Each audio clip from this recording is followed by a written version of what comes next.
5ই August দুপুর বেলা আমি যখন জোহরের নামাজের তাহরিমে বাঁধবো, আল্লাহু আকবার বলবো, মসজিদে ইকামত চলতেছে, কদ কামাতিস সালাহ হয়ে গেছে, ওই সময় আমার মোবাইলে রিংটোন বেজে উঠলো। আর 2-3 সেকেন্ড কথা বলার সময় আছে, গুরুত্বপূর্ণ ফোন দেখে আমি রিসিভ করলাম। বললো তাড়াতাড়ি সেনা, আপনারা এই ক্যান্টনমেন্টে আসেন, সেনা প্রধান কথা বলবে, পরামর্শ করবে। আমি বললাম নামাজে দাঁড়াইতেছি, নামাজের পর, এর আগে সেনা প্রধান হোক আর যেই হোক, কথা কওয়ার টাইম নেই আমাদের। নামাজ পড়লাম, নামাজের পরে আবার ফোন আসলো, লম্বা ইতিহাস।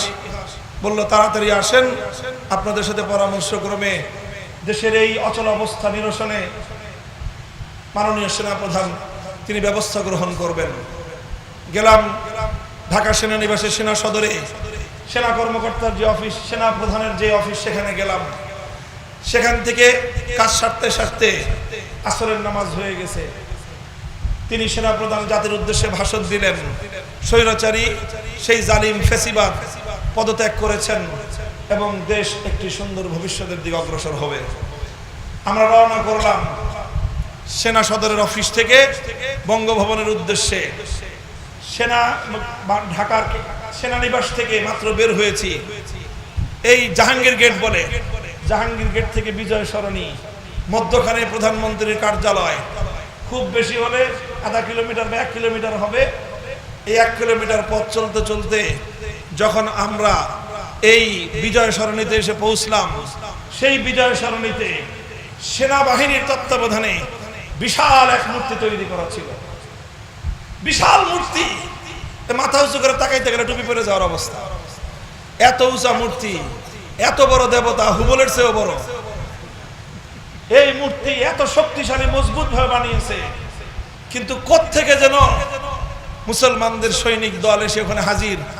হাতুড়ি, বাটাল, শাবল যা যা আছে সব এনে এই মূর্তির কেউ ঠ্যাং ভাঙা শুরু করছে, কেউ ঘাড়ের মধ্যে বাড়ি দেওয়া শুরু করেছে, ঘাড়ের মধ্যে আবার গলার মধ্যে দেখি এক দল এসে রশি বাঁধছে। আশ্চর্যান্বিত হয়ে গেলাম যে সেনা প্রধানের অফিস থেকে বের হয়ে 2 কিলোমিটার রাস্তা আমরা এই বিজয় সরণি পর্যন্ত এসে পৌঁছতে পারলাম না।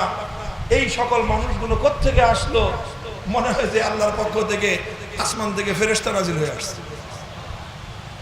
ফেরেশতা ছিল না, কিন্তু এদের কার্যকলাপটা ফেরেশতার মতোই ছিল। এরা ওই কাজই করেছে যে এই কাজ আল্লাহর ফেরেশতারা এসে করে। এইভাবে ভাঙতেছে মূর্তি। কিছুক্ষণ পরে দেখলাম ইয়া মোটা রশি নিয়ে আসছে, চিকন রশি দিয়ে গলায় পেঁচায় মানায় না। এটাকে এত বড় দেবতা, এই দেবতার গলায় পাতলা রশি মানায় না, ইয়া মোটা রশি বানায় নিয়ে আসছে। এটার ভিতরে যে রড, এত মোটা মোটা রড, 10 তলা 20 তলা মানে হাই রাইজ বিল্ডিং গুলো যে বানায়, সেই রড দিয়ে তৈরি করা হয়েছে এই বিশাল দেবতাকে। সেই দেবতার রড ভাঙার জন্য, পায়ের রক কাটার জন্য এরকম ভাবে এই হাতুড়ি বাটাল দিয়ে তো হয় না। পরে কোত্থেকে যেন এরা হ্যাকসো ব্লেড নিয়ে আসছে।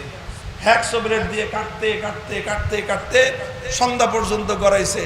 তারপরে বিশাল এই হুবলের মূর্তি এটা ভূপাতিত করে আল্লাহু আকবারের স্লোগানে গোটা ঢাকার জমিন প্রকম্পিত হয়ে গিয়েছে। এইভাবে মাগরিবের আগেই সারা বাংলাদেশের টেকনাফ থেকে তেতুলিয়া পর্যন্ত মুসলিম জনপদ জাতীয় সম্পদে নির্মিত অবৈধ এই মূর্তিগুলোকে অপসারণ করে এদেশের মানুষ 5ই আগস্টের বিপ্লবের বার্তা পৌঁছে দিয়েছে। এই বিপ্লব হলো তাওহীদের বিপ্লব।